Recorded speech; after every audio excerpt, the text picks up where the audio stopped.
So we start what I guess is the fourth turn. I'm not sure because I left the first player marker here, and I think that this guy went first last time. I'm not going back to the video to check. So I moved it, paid the promissory note interest, and came to this guy, and he had a horde of red pieces. Really having trouble finding what he wants. He wants blues, he wants blacks. Well, this guy has blues but doesn't terribly need more reds. This guy has blacks but doesn't really want 2 reds. This over-specialization is causing a problem. He ended up dumping 3 cubes to the market. Now, that's decreasing the value of his stuff. He'd love to be able to trade it, but he's not finding that he has sort of the value among player ideals. Certainly this guy would give him food for red counters, but food doesn't really help him. He's looking to automate the labor sector, and I don't want to know what they're building. I guess computer teaching. Anyway. And he pulled in a lot of money, but at the same time he decreased the value of some of the other resources he's holding. But he wanted to get the jump on before this guy maybe divests in reds. And I think a certain tipping point's been reached. This guy grabbed himself 2 promissory notes. That doesn't give him 40 bucks, it only gives him 39. The second one produces less. He's going to try to automate the whites because nobody's producing whites. And it's a real problem. So he's got the 2 blues for it. He still needs a white to buy it, and he's going to have to sell his yellow to be able to buy the white, even with the promissory notes he took out. But this looks like the best option. The only other option, in order to run his stuff, required buying 2 blues and 4 yellows. Of course, he could continue not to run this, which he's going to be doing with the automation, but he can expand into it and start it up a little cheaper. He needs the shot in the arm from the cash inflow, and we'll see, because as people start taking promissory notes, that may cause a snowball effect where more people are taking more of them. So for the first time in this game, hitting this guy, we had a person with a commodity who didn't really know what he wanted to do, but wanted to make some money off a trade. Tons and tons of food. Went looking, hey, anybody need food? This guy needed food. I'll just sell it to you for cash. How about that? Okay, that'll work. Well, that works out to 27.5 bucks. He said, make it 27. You get a free purchase essentially because you're doing it off my turn, and I'm selling at a better price than I would to the market. So that's good. Well, he didn't have 27 bucks. So it worked out to, okay, a red piece, which is worth 15, and another 12 bucks. You know, just sort of this, let's exchange. I'm not sure that I need a red right now, but I may. And we'll see what it all works out as. Well, in the midst of the turn and a lot of juggling going around, this guy's deciding, I'm not so sure I like where I went. He bought a white, in fact, he's planning on buying a white tile. That's an expensive purchase to begin with. It takes 3 blocks, and nobody's producing whites. There's going to be a shortage in whites no matter what, but here's the problem. They don't make a lot of money. Their current value doesn't really justify, well, it doesn't justify at all, the cost of a blue plus food or whatever for him. So now he's thinking, well, maybe I should be automating? What about all this food I have? I've got 5 foods are worth about, that's 25 bucks. I could get cheaper on a white per turn even when the whites are scarce like they are. Geez, why did I take all that food? Well, I don't know. And I don't know what I should do. I would gladly build more reds if I could, but I can't. So, should I branch to blues, for example, which are cheaper? I only need a yellow to run a blue tile. I don't need the blue cubes. It looks like there's people buying blues, maybe. That guy could be, but he's not. But it doesn't actually look like anyone else is, so I kind of want to shift my decision at this point. blues seem to be holding their value better than whites for whatever reason. It may be due to a reduction in production overall, but I don't think so. I think the nature of the blues, there's only really at most 4 of them producing. There's only 3 whites. Well, 4, but that one's not going to happen. So I think the blues are just as attractive, and they're cheaper, and they're cheaper to build and more valuable right now. So I think I want to shift to them. Okay, I think that was the last kind of shift, and I think everybody's pretty much actually set at this point. Means he's got an extra pile of stuff. He could build an army. I'm not going to build one unless I need one. I've got one on the board already, right? You start with one, and you know, this isn't producing very obviously. I don't have anything else I can really do. It's an expensive way to flag things because an army costs a red and a blue. Of course, demobilizing your army, if you're not using it otherwise, a flag is at least worth something, I guess, at the end of the game. I'm not sure about that, actually. A flag alone, I mean, if you don't put a tile down.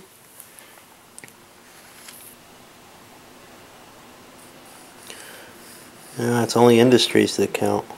Of course, you can shift an industry to where you have a flag if that's desirable, but we don't really have that situation. So, well, I guess we'll start the development phase. And we get to spend one of these and drop a flag somewhere. Now this is going to be, I kind of want to keep it out of other people's reach, but I also kind of want to get the advantages off of adjacency, which is one of the problems, is you kind of run into this clutter. Where am I going to gain stuff? I don't know. I'll just drop it there, I guess. And really not a lot done here, just an extension of the farm empire. And Red has started building its blue production.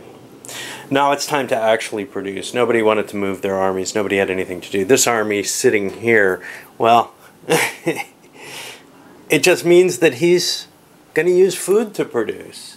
It's cheaper, and he can only, in terms of, it costs him only 12 for food, whereas that costs 19. And, you know, frankly, he doesn't want to give stuff to someone else for occupying his territory. He could do something. He could pull this out. The problem is this is his mechanized space. So just moving his industry tile, which would cost him, he wouldn't get his mechanization with it. So he can't just pull away from that army safely. He'd lose the mech. And then, of course, the enemy could grab that territorial space as well by dissolving his army there. So just kind of muddle along as best as you can in these situations, I guess. All right, on to the production. Okay, moving the first player marker along. But interestingly, this guy held back on producing red.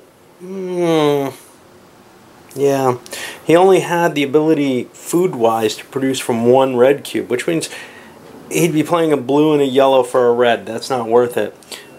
So he actually went for the cheaper, just produce blue cubes. So the purchasing and entry into the blue market, because of the decrease in red, has kind of shifted the weight. So in some senses, you have some mobility in terms of what you're producing. You have this long-term industrial plant or tiles that you're putting forward, but you don't have to follow it slavishly. In fact, this guy was unable to come up with enough resources to run everything fully. For whatever reason, I'm not sure why. Should have had enough money to buy more. Yeah, I think he was foolish there. I'm going to cheat him a little bit, because if he buys 2 more food, that ups the price of food and he can make those runs. It's just a matter of me not paying attention while trying to play so many things. Uh-oh. It's time to pay off the loans. Nope, just the interest on them. And I don't seem to have any money here. It means it's time to take out another loan. This one only produces 18 bucks, and then $2 off that. means that he only gets a total of 16 bucks in cash, and he's just achieved more debt. I don't know that he's gained much off of it.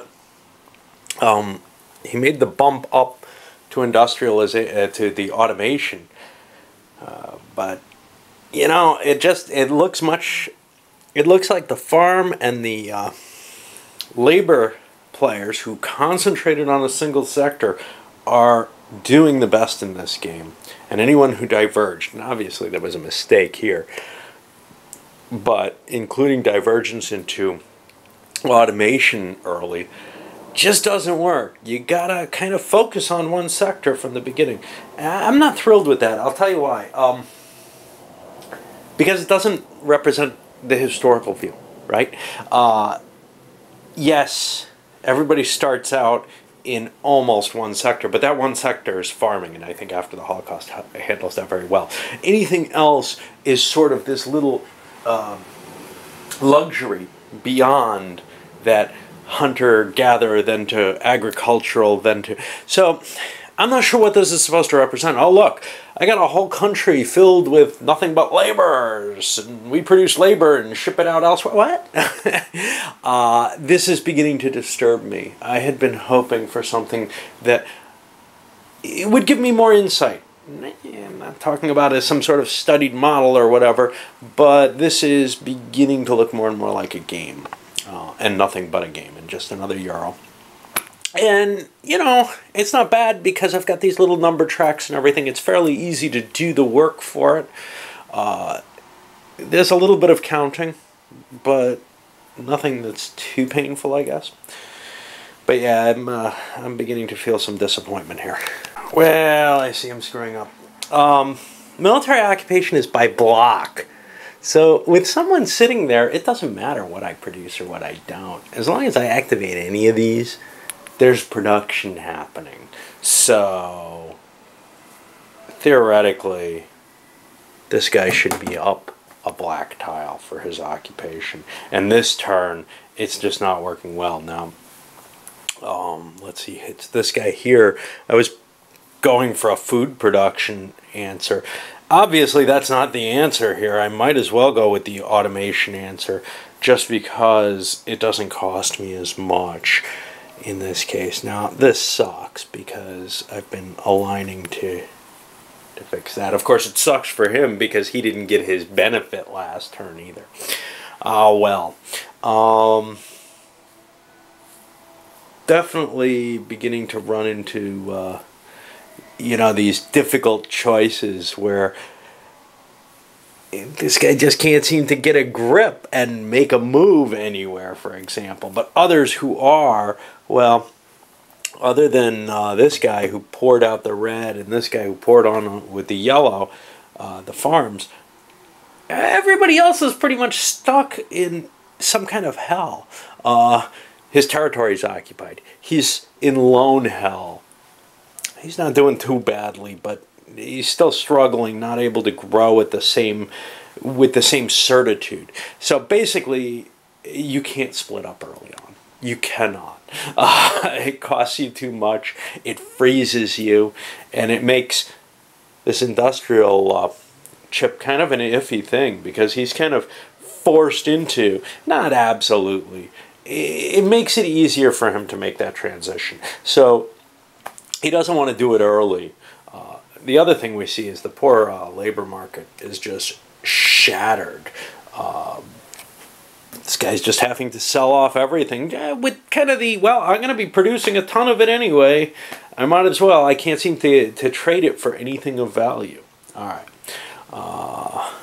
Let's move on here, and I'll try to repair this as much as I can or keep it running.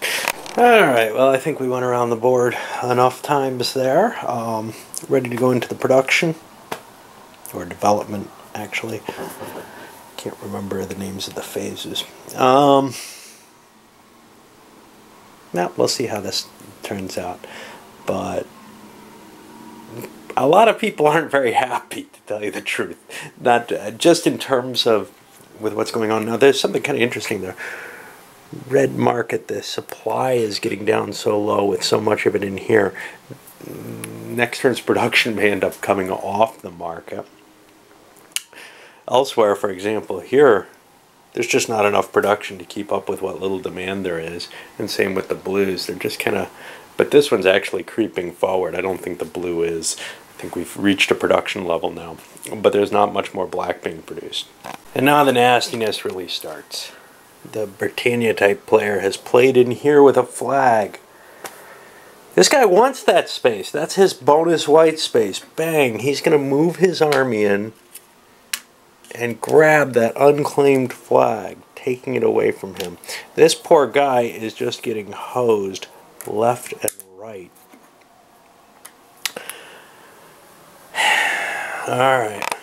Alright, well, now we've built up a bigger army. We've built up the land mass there. We're spending a cube to do movement and shifting this way.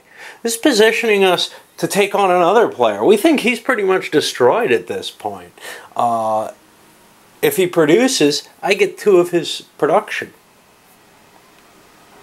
If he doesn't produce, none of it goes to him. So he's just going to founder there with the promissory note in hand, unable to advance. At least that's the theory. Of course, he had enough stuff to produce, but he had to spend a cube to build that flag, and now it's been destroyed. But, hey, I could spread out and take a white thing and a black thing and be taxing everyone over there. Seems kind of valuable to me. Alright. Well, we're on to the production step here, and we'll see what kind of production there is before zipping this one. Alright, let's push the first player marker forward. And the production of the reds was actually enough to start pulling them out of the market, which kind of drives the price up a little bit in some weird sort of way. But I've seen other games do. Other games that really are trying to model things have just as big a problem. So I'm not. Look at the horde of yellow. Yeah, and this guy chose not to produce. He's not going to pay. He could make a couple bucks off the current price markets, but it's just not worth it. Which means that he's got to kind of advance into... Uh-oh. I forgot to build here. He was going to build something of white, wasn't he? He doesn't have the pieces for it. He did the attack to close the space off. He didn't actually build anything. Okay. It puts him in an interesting position, one where he could actually just take this flag, but that doesn't do him a lot of good. It's not on his border. Much more interesting is to grab a white space and now be collecting production from 2 different things. And he's almost immune to attack. Oh, you put your army on my farm. How terrible. Here, have a yellow cube. So it's an interesting dynamic where really he's the player most suited to do military adventurism with his initial star, but even producing others, it's fairly cheap for him. He's got a cheap ability to move with the yellow cube. Other production, well, we see a little boost in the blues going forward. This guy's so static. The reds, he actually, I think, decreased the amount of reds he was building. No, it was right at the borderline where he was considering not producing. He's making a couple of bucks. It's kind of the same situation this guy had, but he's not giving it to anyone else, so especially someone who's angering him. Alright, well, up this one goes.